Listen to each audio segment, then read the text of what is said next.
नमस्कार, आप देख रहे हैं मध्य प्रदेश का बुलेटिन और मैं हूं आपके साथ स्मिता सिंह। बुलेटिन की शुरुआत करते हैं बड़ी खबरों के साथ, जो कि महर नेशनल हाईवे 30 पर कटनी झुकेही के बीच खड़े ट्रक से एक वाहन टकरा गया। साथ ही आपको बता दें कि इस भीषण दुर्घटना में वाहन के केबिन में आग लग गई और जिससे चालक की मौत हो गई है। सूचना मिलते ही मौके पर थाना प्रभारी के नेतृत्व में तमाम अधिकारी ने घटनास्थल पर पहुंचकर जायजा लिया और फिलहाल पुलिस ने सड़क पर खड़े किए गए ट्रक चालक के खिलाफ मामला दर्ज कर जांच शुरू कर दी है।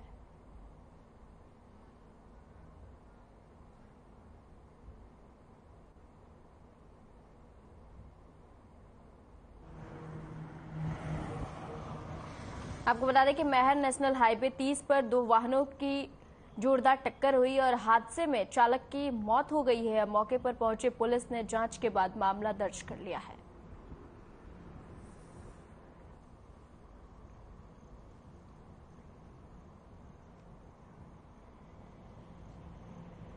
सीतामऊ नगर परिषद में आने वाले मटन सौंफ की दुकानें और सावन के महीने में बंद रखने को लेकर हिंदू रक्षक आर्मी के कार्यकर्ताओं ने कलेक्टर के नाम एसडीएम सहित वही तहसीलदार को ज्ञापन दिया है और तहसीलदार को ज्ञापन में बताया गया है कि हिंदू के इस पवित्र धार्मिक सावन मास में हिंदू समाज की जन भावना को देखते हुए पवित्र मास के सावन महीने में नगर में लगे सभी मटन सौंफ विक्रय की दुकानें बंद रखी जाए और इस दौरान हिंदू रक्षक आर्मी के कार्यकर्ता उपस्थित रहे।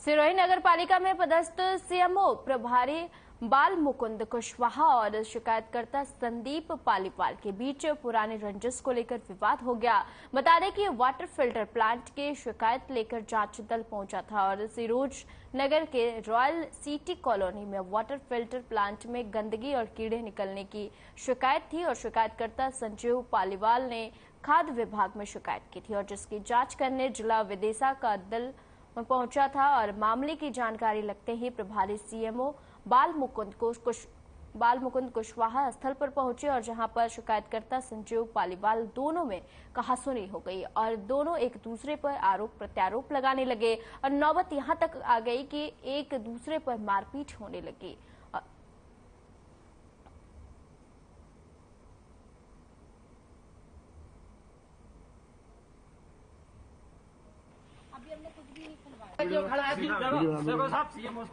का यहाँ वाटर प्लांट है सिरोंज में, तो वाटर प्लांट के जांच के लिए एक निरीक्षण दल आया हुआ था वहाँ प्लांट पर। तो उस निरीक्षण दल के साथ में संजीव पालीवाल जी अपने यहाँ सिरोंज के यहाँ भोपाल में रहते हैं, जो वो भी साथ में आए थे। तो सीएमओ साहब के द्वारा बताया कि वो अंदर प्लांट के अंदर पहुँच गए और उनके द्वारा जो है गैर अवैधानिक तरीके से प्लांट के अंदर चले गए वो और अनावश्यक रूप से वहाँ गतिविधियाँ प्रारंभ कर दी। इस प्रकार से बताया सीएमओ साहब ने। अभी वही चर्चा चल रही है, उसकी जानकारी ले रहे हैं डिटेल, क्या घटनाक्रम हुआ, क्या हुआ। उसके बाद में जैसे भी परिस्थिति बनेगी उस हिसाब से पुलिस जाँच करेगी। एक वीडियो वायरल हो रहा है जो मारपीट करके भी दिख रहा है। नहीं, वीडियो तो नहीं देखा हमने, क्या स्थिति है वीडियो की, देखने के बाद क्लियर होगा। वो टीम अधिकृत ठीक है, नहीं जांच करना है। अभी वो जांच कर रहा है। अभी हम टीम से भी संपर्क करेंगे। अभी हम कौन सी टीम आई है, क्योंकि हमारे पास सूचना टीम की ओर से नहीं आई है।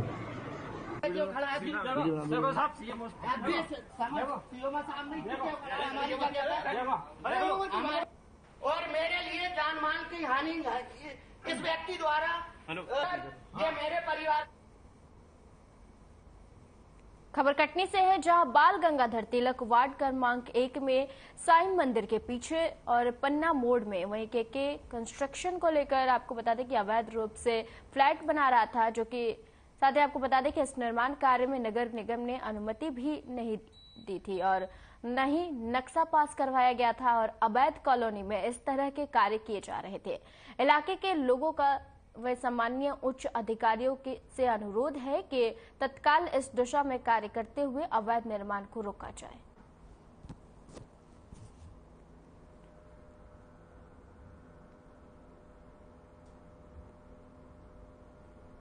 आपको बता दें कि कटनी के बाल गंगाधर तिलक वार्ड 1 में अवैध रूप से हो रहा था फ्लैट का निर्माण, जो कि केके कंस्ट्रक्शन पर गंभीर आरोप लगे हैं और बिना अनुमति के बनाए जा रहे थे ये फ्लैट।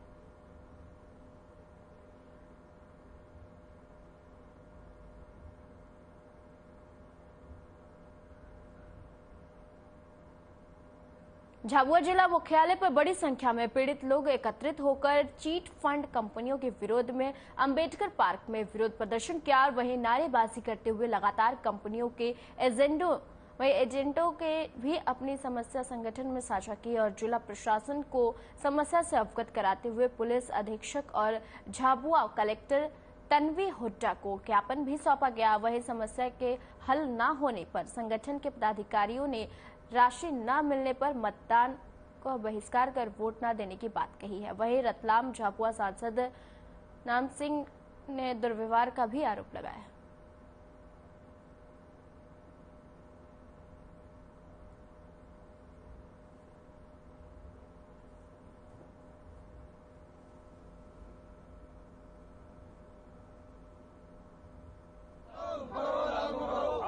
हमने एसपी साहब को ज्ञापन दिया, कलेक्टर महोदय को ज्ञापन दिया। उस दिन हमने माननीय सांसद महोदय को भी ज्ञापन देने गए थे। उन्होंने पहले तो आवेदन हाथ में ले लिया, लेकिन फिर उन्होंने अचानक क्या उनको दिमाग में आए तो बोले आप किस प्रकार किस व्यक्ति से कैसे आवेदन दे रहे हो और आप जो है किससे बात कर रहे हो।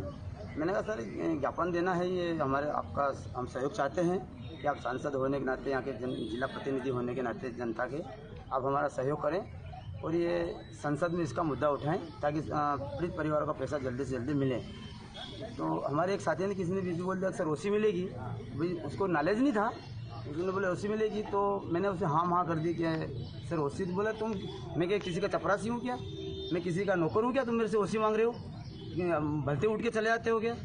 मैंने कहा ऐसी बात नहीं सर, आपको ज्ञापन दे रहे हैं, ठीक है किसी ने बोल दिया हो तो उससे क्या कौन सी बड़ी बात हो गई, आपसे कोई ओसी ले थोड़ी ली हमने, नहीं लेंगे आवेदन, जाओ आप यहाँ से, आपको जो होना है उसको कर लो।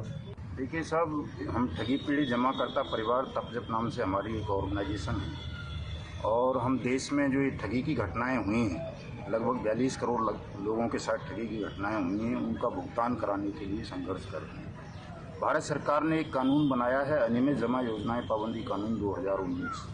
उसमें हर जिले के जिला कलेक्टर को सक्षम अधिकारी नॉमिनेट करते हुए सरकार ने ये व्यवस्था दी है कि वो अपने जिले के ठगी पीड़ित जमाकर्ता परिवारों से आवेदन लेगा, उस पर कानूनी प्रक्रिया आरंभ करेगा और 180 दिन में उनकी जमा राशि का 2 से 3 गुना पैसा उनको वापस करेगा। इसको लेकर के आज हमने कलेक्टर साहब को ज्ञापन दिया है। कलेक्टर साहब ने यहाँ पहले से भुगतान के आवेदन लेने के लिए एक स्पेशल काउंटर की स्थापना कर दी है कक्ष संख्या 15 में। तो हम उनको धन्यवाद देते हैं कि उन्होंने कर दी है। आज हम मिले थे तो उनसे हमने तहसील स्तर पर इस तरह के काउंटर स्थापित करने की मांग की है।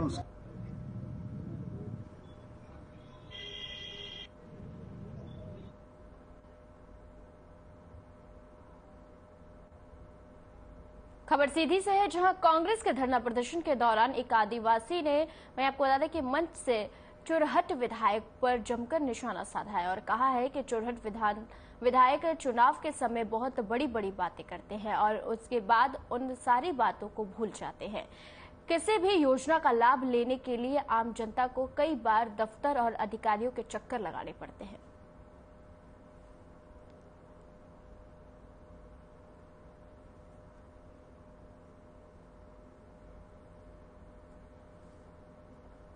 खबर सीधी से है, जो कि आपको बता दें कि विधायक पर गंभीर आरोप लगाया गया है और चुनाव के समय लालच देने का भी आरोप लगा है।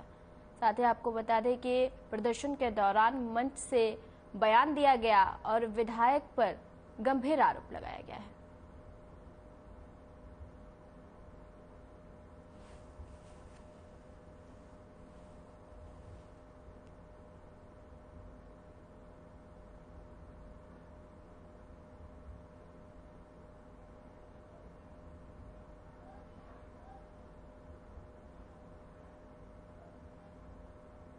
मध्य प्रदेश के कराहल जनपद के ग्राम रिच्छे में वही जन्मे सागर उपाध्याय बचपन से ही समाज के लिए कुछ अलग करने के दिशा में काम कर रहे हैं और सागर उपाध्याय ने अपने जीवन काल में सैकड़ों पौधे को बचपन से ही देखरेख कर नया जीवन दे रहे हैं और सागर उपाध्याय 12 साल की आयु से ही प्रकृति से अनूठा प्रेम करते आ रहे हैं और वहीं अपने निजी पैसे से सागर उपाध्याय पेड़ के पौधे खरीदते हैं और वहीं सागर के पिता किराना व्यापारी हैं, लेकिन सागर की रुचि अपने पिता के व्यवसाय में होते हुए भी पेड़ों का सुरक्षित करने में है।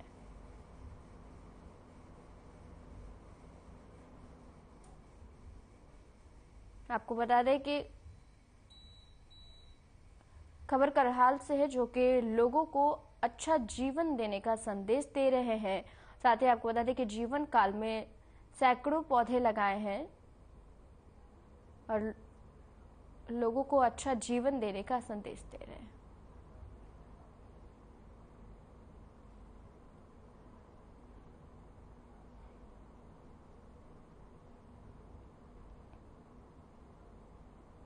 धार जिला धर्मपुरी विधानसभा के धामनोद में वहीं गायत्री मंदिर में मंडलम की बैठक संपन्न हुई और इस बैठक में विधायक पाचूलाल मीणा, पूर्व गृह मंत्री बाला बच्चन और जिला कांग्रेस अध्यक्ष कमल किशोर पाटीदार आदि कांग्रेसगण मौजूद थे।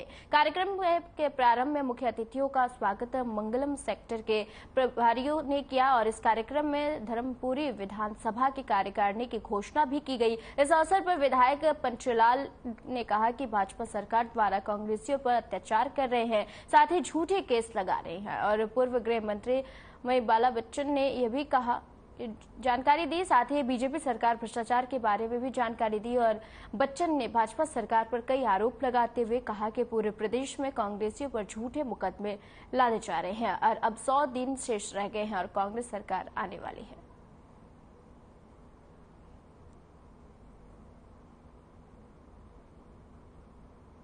मैंने भी अपनी बात की है, यहाँ के क्षेत्रीय विधायक आदरणीय पाचूलाल मीणा जी ने भी बात कही है, जिलाध्यक्ष जी ने भी बात कही है। एक बड़ा जो मेन जो मुद्दा है, जो शिवराज सिंह जी की सरकार में एक भ्रष्टाचार एक बहुत बड़ी चरम सीमा पर है। कारम डैम जो मैं समझता हूँ कि मध्य प्रदेश के लगभग हर एक व्यक्ति की जानकारी में है कि कारम डैम, जिसको हमारे यहाँ के विधायक आदरणीय पाचूलाल मीणा जी ने बहुत अच्छे से उठाया था, तो जो भ्रष्टाचार चरम सीमा पे उसमें कारम डैम भी भ्रष्टाचार का शिकार हो गया है। तो वो हमारा एक मामला और मुद्दा है। कथनी और करनी में शिवराज सिंह जी की सरकार का खूब अंतर है, जो कहते हैं वो करते नहीं। लगभग 22,000 से अधिक घोषणाएं अधूरी पड़ी है, वो मुद्दे। और दूसरी बात, 15 महीने की हमारी कमलनाथ जी की जो सरकार थी, क्या हम लोगों ने किया वो जनता तक पहुंचे। और अब और आने वाले समय में जो चुनाव आ रहे हैं मध्य प्रदेश विधानसभा के, तो धर्मपुरी विधानसभा के लिए, धामनोद के लिए, नालचा के लिए क्या होना चाहिए, कि जनता के लिए क्या होना चाहिए, इस विधानसभा के सेक्टर और मंडलम और हर एक बूथ के लिए क्या होना चाहिए, तो वचन पत्र में और क्या आना चाहिए, वो इन मुद्दों को लेकर आज हम यहाँ आए थे और उससे संबंधित कार्यक्रम था वो जो अभी संपन्न हुआ।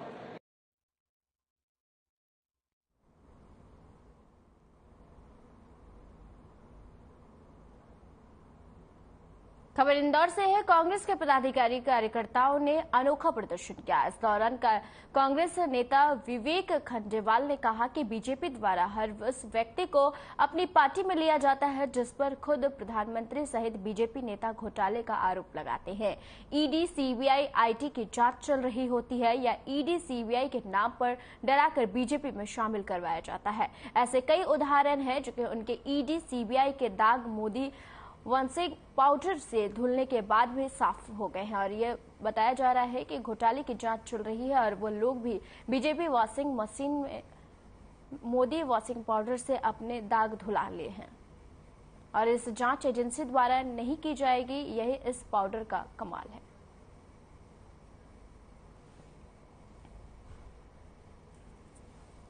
केंद्र की Bharatiya Janata party ED, CBI और आईटी का डर दिखाकर कई सरकारें गिरा रही है। अभी वर्तमान में मध्य प्रदेश की हमारी 2018 में बनी सरकार गिराई, फिर महाराष्ट्र के अंदर अभी सरकार गिराई। ईडी, सीबीआई और आईटी को तीनों ने इन्होंने अपना तोता बना लिया है और ऐसा वॉशिंग पाउडर आ गया है जिसके अंदर देश के प्रधानमंत्री नरेंद्र मोदी जी भोपाल में कहते हैं कि 70,000 करोड़ रुपए का घोटाला करने वाली एनसीपी के नेता सब लोग हैं, मगर उसके बावजूद भी भारतीय जनता पार्टी के अंदर उनकी पार्टी का समर्थन लेते हैं। अजित पवार को लेते हैं, नारायण राणे को लेते हैं, हेमंत बिस्वा शर्मा को लेते हैं, छगन भुजबल को लेते हैं। ऐसे तमाम ऐसे नेताओं को ले लेते हैं और उनके दाग धुल जाते हैं। इसीलिए आज हमने यह प्रदर्शन करा है। हमने नरेंद्र मोदी वॉशिंग पाउडर बनाया है जिसके अंदर किसी भी नेता के ऊपर कोई भी दाग लगता हो ईडी, सीबीआई घोटाले का, तो उसको वो धोने की गारंटी देते हैं। सीधी जिले की नगर पंचायत रामपुर नैकिक वही आपको बता दें कि नैकिन में संचालित देशी विदेशी शराब दुकान के ठेकेदार की दबंगई सामने आई है, जहां पर चाकू के साथ मारपीट की घटनाएं निकलकर सामने आई है। वही विरोध करने के लिए जब कोई व्यक्ति आगे आता है तो उसे भी मारने का प्रयास किया जाता है और ऐसे ग्रामीणों का समाज सेवियों ने आरोप लगाया है कि मिली जानकारी के अनुसार समाज सेवी और जन समस्या समाधान समिति के अध्यक्ष अभिषेक तिवारी ने जानकारी देते हुए बताया कि ठेकेदार के द्वारा शासकीय दुकान से गांव-गांव तक शराब पहुंचाई जाती है और इतना ही नहीं, यहां गांव को खुली शराब भी दी जाती है और जबकि नियम ऐसा बिल्कुल भी नहीं है। और थाना प्रभारी रामपुर नैकिन निरीक्षक सुधांशु तिवारी ने जानकारी देते हुए बताया कि युवा समाज सेवियों के द्वारा कुछ शराब पकड़ी गई है और हम इसकी जांच करेंगे और अगर ऐसी अनैतिक गतिविधियां होती है तो हम कार्रवाई जरूर करेंगे।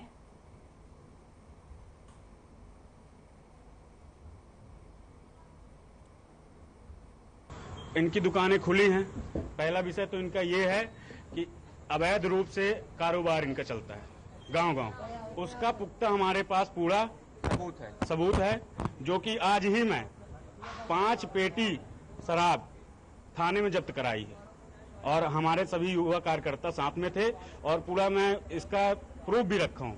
वीडियो हमारे पास है, मैं उसको भी आपको प्रोवाइड करवा दूंगा। दूसरी चीज कि यहाँ पर कोई भी आता है, फटी नोट देते हैं, उसके लौटाने आता है कोई भी, उससे मारपीट करते हैं।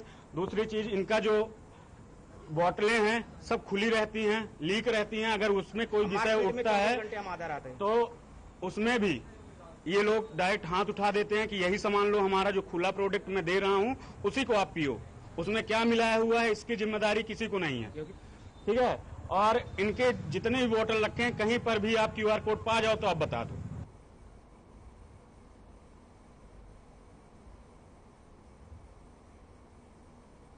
आपको बता दें खबर सीधी से, जो कि शराब के ठेकेदारों की वही मनमानी देखी गई है और ग्राहकों के साथ मारपीट का भी मामला सामने आया है। साथ ही आपको बता दें कि अवैध रूप से वही लाई जा रही थी शराब।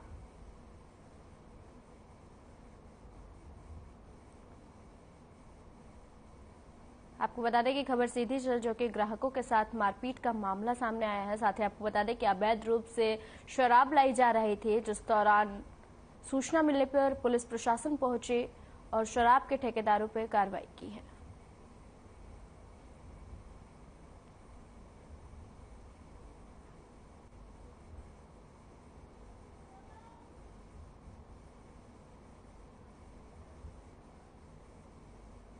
खबर सीधी से है, जो कि आपको बता दें कि ग्राहकों के साथ मारपीट का मामला सामने आया है। साथ ही आपको बता दें कि अवैध रूप से शराब लाई जा रही थी, जिस दौरान सूचना मिलने पर पुलिस प्रशासन मौके पर पहुंची और कार्रवाई करने का आदेश भी दिया है। साथ ही आपको बता दें कि ग्राहकों के साथ मारपीट का मामला सामने आने के बाद अवैध रूप से जहां शराब लाई जा रही थी,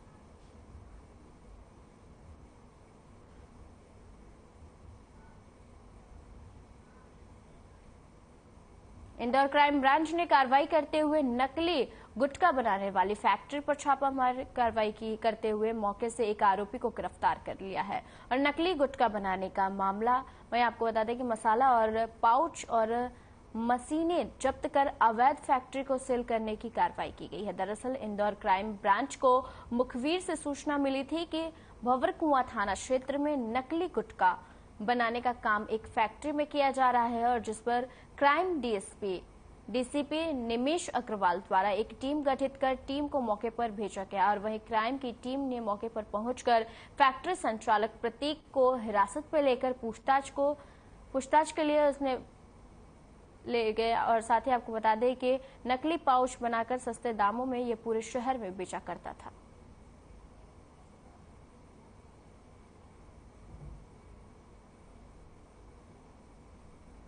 मुखबिर से सूचना प्राप्त हुई थी कि जो है यहाँ पर एक नकली फैक्ट्री चल रही है, यहाँ पर विमल और राजश्री के नकली पान मसाले के पैकेट बनाए जा रहे हैं और पूरे शहर में जो है बहुत ही अत्यंत ही कम दामों में जो है उसकी सप्लाई हो रही है। इस सूचना को वर्कआउट करते हुए इसमें एक फैक्ट्री पकड़ी गई है, अवैध फैक्ट्री। इसमें जो है प्रतीक नाम का व्यक्ति जो है मिला है, जिसने यहाँ पे मशीन एस्टेब्लिश कर रखी थी और उस मशीन के माध्यम से वो विमल और राशि के जो पाउच होते हैं उसको बाहर से बुलाता था।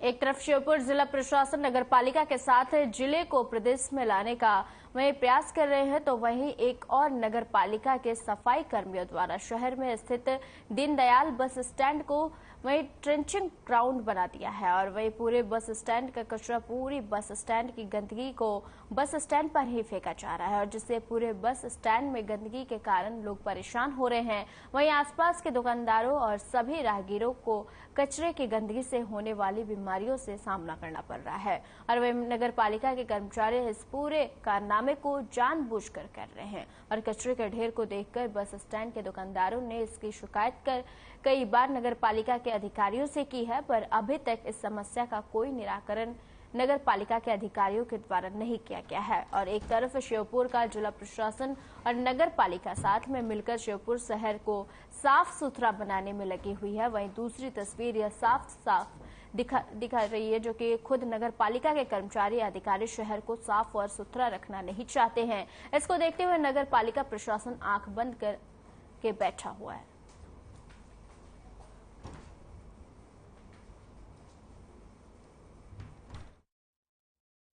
तो ये है कि यहाँ पर गाड़ी की पार्किंग मूलभूत व्यवस्था नहीं है और पानी की व्यवस्था नहीं है। पार्किंग अब 30 रुपए पार्किंग ली जा रही है, लेकिन नगर पालिका हमारे लिए पानी की व्यवस्था बिल्कुल नहीं कर रही है।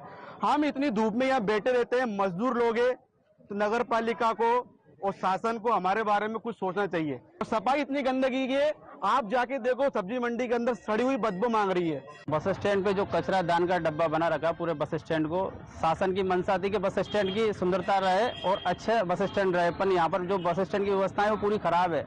यहाँ पर पूरा कचरा डला हुआ है और आए दिन यहाँ पर बिल्कुल जानवर कचरा और आए दिन बसों में भी आग लग सकती है यहाँ पर। और आने वाले समय में कचरा दान का डब्बा बन चुका है बस स्टैंड।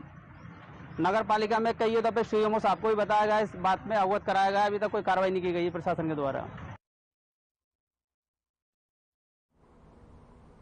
मध्य प्रदेश के बुलेटिन में फिलहाल के लिए इतना ही। मुझे दीजिए इजाजत। नमस्कार।